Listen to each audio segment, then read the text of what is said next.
என்ன சுலாலான்னு சொன்னா சத்தான பொருள். அல்லாஹ் சொல்றான் 36வது அத்தியாயம் 32வது அத்தியாயம் சூரா சஜ்தால 6வது வசனத்துல அல்லாஹ் சொல்றான். என்ன சொல்றான்?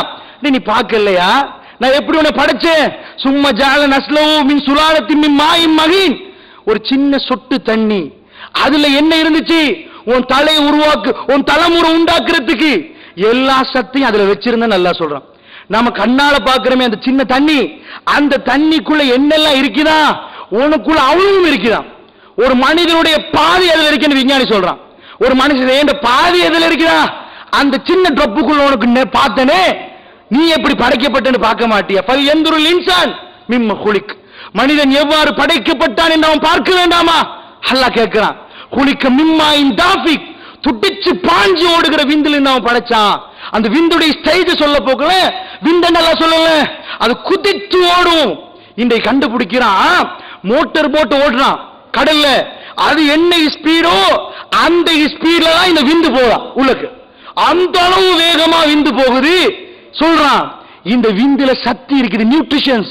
என்ன? ஒரு மனுஷனுடைய கண்ணு, மூக்கு, வாய், காது, காலு எல்லாம் இருக்குது. ஒரு விந்து எடுத்தீங்கன்னா அதுல இந்த கண் எந்த டிசைன், அப்பாட கண் எப்படி வந்திருக்கும், அப்பாட மூக்கு எப்படி இருக்கும், அவருக்கு முன்னாடி வந்தவர்கிட்ட மூக்கு எப்படி இருக்கும், எல்லாத்தையும் அதுக்குள்ள இருக்கிறான் விஞ்ஞானி சொல்றான். எடுத்து நீங்க கிண்டி பார்த்துக்கிட்டு வைங்க.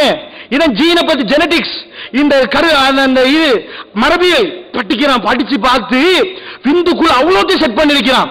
ஒரு விதைக்குள்ள எப்படி மரத்தை உள்ளடக்கி வச்சிருக்கிறான் அல்லாஹ். பச்சை கலர் இருக்குது, பெரிய சைஸ் இருக்குது, அதுக்குள்ள எல்லாம் சின்ன விதைக்குள்ள தானே. ஓ விதைத்தான் இந்த விந்து. இந்த விதைதான் இந்த விந்த நீ பாரு, ஸ்பெர்ம், அது உன் விதை. அது சும்மா தண்ணி நினைக்காது, சத்தான தண்ணி. சுலாலா, சுலாலான்னு அல்லாஹ் சொல்றான். சுலாலான்னு சொன்னா கடும் சத்து எல்லாம் அதுக்குள்ள வச்சிருக்கிறேன். நீ நினைக்கிற சும்மா தண்ணி என்று யூரின் மாதிரி நினைக்கிறியா?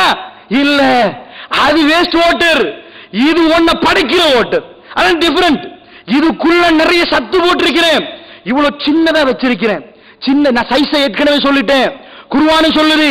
இப்ப சிந்திங்க, இந்த அற்பத்துக்குள்ளதான் நான் படைக்கப்பட்டிருக்கேன். என்ன ஆச்சரியம்! அல்லாஹ்வுடைய படைப்புல நீங்க பார்க்கலாம். அல்லாஹ் பெரிய யானைக்கு எதெல்லாம் கொடுத்தானோ, கண்ணுக்கு தெரியுற சின்ன எறும்புக்கு அதான் கொடுத்தான். அதுக்கு கீழே உள்ள எமீபாக்கு அதான் கொடுத்தான். எல்லாத்துக்கும் அதான். சின்னதுல இருந்து பெருசா முட்டும் ஜிப் பண்ணி ஜிப் பண்ணி ஜிப் பண்ணி காட்டுறான்ல. கொஞ்சம் பாரு, யானையை பாரு எவ்வளவு பெருசு. அவருடைய ஆகார ஜீரணமாகிற எப்படி பகுதி எப்படி இருக்கும், எறும்புக்குள்ள பாரு அதே இருக்குது, இதுக்குள்ள பாரு அதே இருக்குது. இது ஆச்சரியம் இல்லை? பார்க்க மாட்டியா? அல்லாஹ் கேட்கிறானே, உன் விந்துக்குள்ள அம்புட்டி சுருக்கி இருக்கிறேன், சுருக்கி வச்சிருக்கிறேன் பாரு. நான் உங்கள்கிட்ட கேட்கிறேன், திருமறை குர்ஆன்ல இது எதுக்கு சொல்லணும்? கொஸ்டின் என்ன தெரியுமா? நான் பேசுறேன், நீங்க கேட்கறீங்க. உங்கள்கிட்ட கேட்கிற ஆன்சர் கொஸ்டின் என்னன்னா, சொர்க்கம் போறதுக்கு குர்ஆனை படிக்கிறோம், சொர்க்கம் போகணும்னு சொல்றோம். அப்ப அதுக்கு தொழுறத பத்தி தான் குர்ஆன் இருக்கணும், நோன்பு பிடிக்கிறத பத்தி தான் இருக்கணும், ஹஜ் செய்யறத பத்தி தான் இருக்கணும். அது என்ன கருவியலை பத்தி குர்ஆன் பேசுது? நீ எப்படி உருவாக்கப்பட்டாய் தெரியுமா? நீ பேசணும்.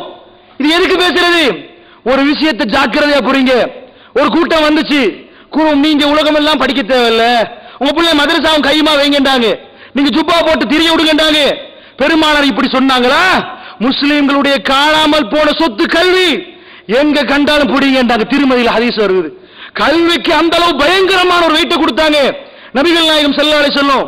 ஒரு சமுதாயம் என்ன ஆச்சுன்னா, மதரசால உள்ள பிள்ளை பேப்பர் வாசிக்க கூடாதா, அவங்க உலக கல்வியை படிக்க கூடாதா, அது காஃபிர் கல்வியா, குர்ஆனை மட்டும் தான் படிக்கணும்டாங்க. அல்லாஹ் அப்படி சொல்லவே இல்லை. மிக மிக அற்புதமா அல்லாஹ் சொல்றான். நான் கேட்கிற உங்கள்கிட்ட ஒரு குர்ஆன் ஆயத்து ஃபர்ஸ்டா இறங்குது. நபிகள் நாயகம் ஸல்லல்லாஹு அலைஹி வஸல்லத்துக்கு அல்லாஹ் இறக்குறான். எப்ப இறக்குறான்? ஈசா நபி அல்லாஹ் உயர்த்தி கொண்டு போய் 600 ஆண்டுகளுக்கு பிறகு இறக்குறான். 600 இயர்ஸ். இந்த ரமலான்ல ஒரு இரவு காத்து கொண்டிருக்கிறது, லைலத்துல் கத்ர் என்று. அது 27 போட்டு வச்சாங்களே, 27 இல்ல, கடைசி 10 ஒற்றைப்படை. அந்த ஒரு நாளில், அந்த கடைசி 10 ஒற்றைப்படையான நாள், அந்த நாள் 600 ஆண்டுகளுக்கு பிறகு உருவாகுது. என்ன 600 ஆண்டு? ஈசா நபியோட பேசி 600 ஆண்டு போச்சு. இப்ப முதல்ல ஒரு அடியான் அல்லாஹ் தேர்ந்தெடுக்கிறான். என்ன சொல்லி இருக்கணும்? முதல்ல தேர்ந்தெடுத்தா ஜபலுன் நூர் என்ற பிரம்மாண்டமான மலையில், ஈராக் என்ற குகையில் அவர் தனிமையில் இருக்கிறார். அவர் தனிமையில் இருக்கிறார். இன்றைக்கு அந்த மலைகள் உங்களுக்கு போய் பார்க்கலாம். அவர் ஒரு தூர பிரதேசம் இருக்கிற நேரம் அவருக்கு என்ன சொல்லிருக்கணும்? ஓ நீங்கள் நபியாகி விட்டீர்கள் அப்படியே சொன்னால. தொழுவுங்கள் ஒரு கூட்டம் சொல்லும், முதலா வந்தது தொழுகையை பத்தி தான் வரணும். இன்னொரு கூட்டம் சொல்லும், இல்ல ஜகாத்தை பத்தி தான் சொல்லிருக்கேன், அதான் சமுதாயத்தை அடிப்படை. இன்னொரு கூட்டம் சொல்லும், அரசியலை பத்தி தான் சொல்லிருக்கணும்.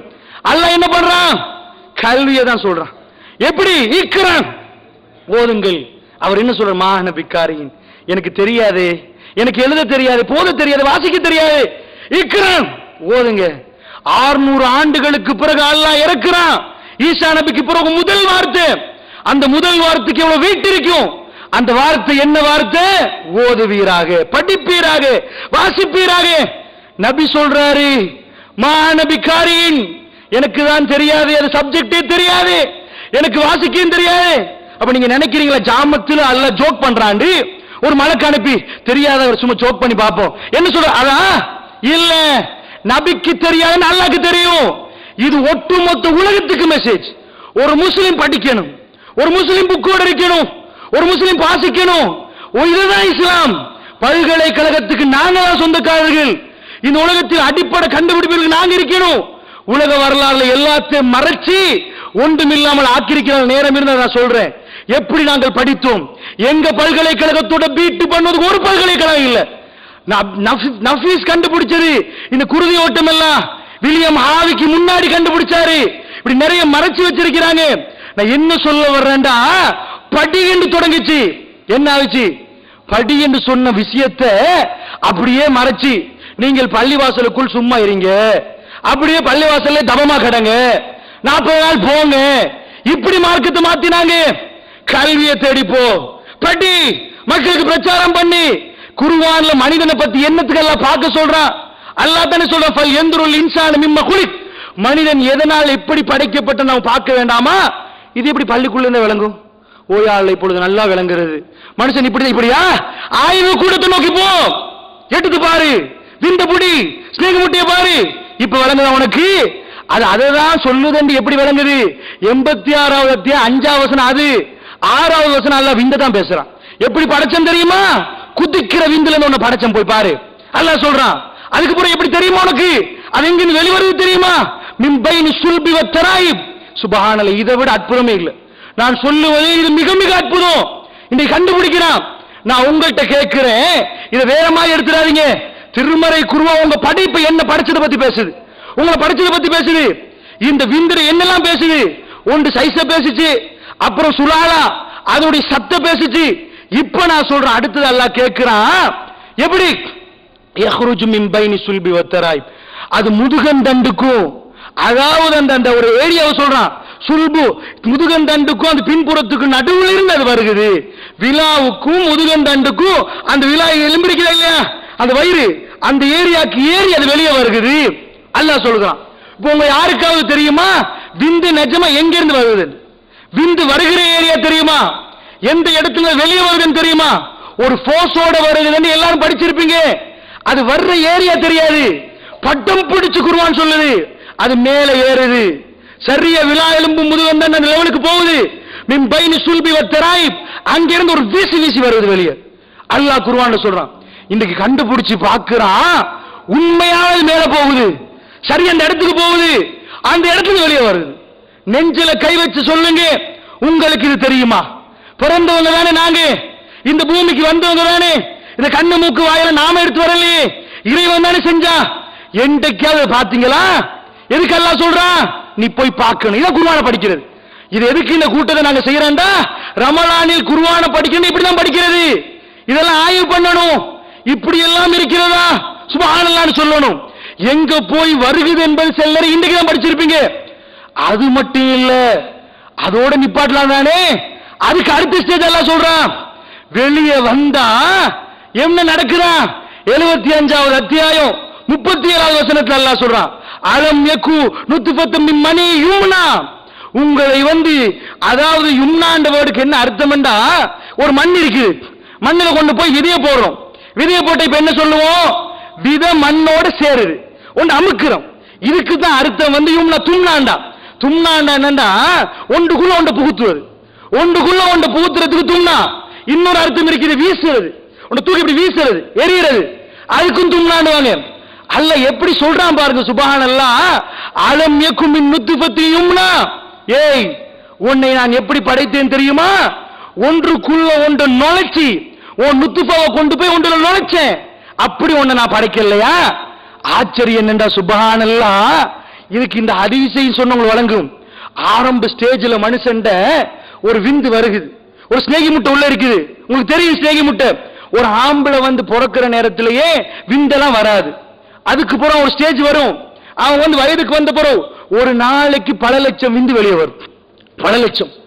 ஆனா பொம்பளை புள்ள பிறந்துச்சுன்னு வைங்க, இந்த ஸ்நேகி முட்டை காட்டுவாங்க, பெரிய கரு முட்டை முட்டை வந்து லட்சக்கணக்கில் வந்து வந்தா அது ஒவ்வொரு நாள் பிறக்கிற நேரத்தில் சிலது சாகுது, மெல்ல மெல்ல வர வர சாகுது. செத்து செத்து செத்து போய் கிட்டத்தட்ட ஒரு 400 முட்டை தான் மீயும். இவ்வளோ ஒரு புள்ள வயதுக்கு வருகுதுண்டா நான் அவ்வளவுதான் இருக்குது. மற்ற லட்சம் முட்டையும் செத்துட்டு அதோட ஏற்பாடு நிறம உண்டாக்கி சாடிச்சு போடுறான், 400 பேலன்ஸ் பண்றான். நமக்கு ஒன்றும் இல்லை. ஆம்பளை பிறக்கிற நேரத்தில் டைமுக்கு 1 லட்சம், ஒரு நாளைக்கு பல லட்சம், ஒரு நாளைக்கு பல லட்சம் நல்லா போடுறான். இப்ப என்ன என்று சொன்னா, பொம்புளைக்கு எப்படி எல்லாம் உண்டாக்குறான்? அதை மாதவிடாய் உண்டாக்குறான். மாதவிடாய்க்கு பிறகு மாதவிடாய் 6ஆம் தேதி வந்தேன்னு வைங்க, ரெட்டப்பட நாளா இல்லையா? ஒரு மாதவிடாய் 5ஆம் தேதி வந்தேன்னு வைங்க, ஒற்றப்பட நாளா இல்லையா? ஒற்றப்பட நாள்ல மாதவிடாய் வந்தா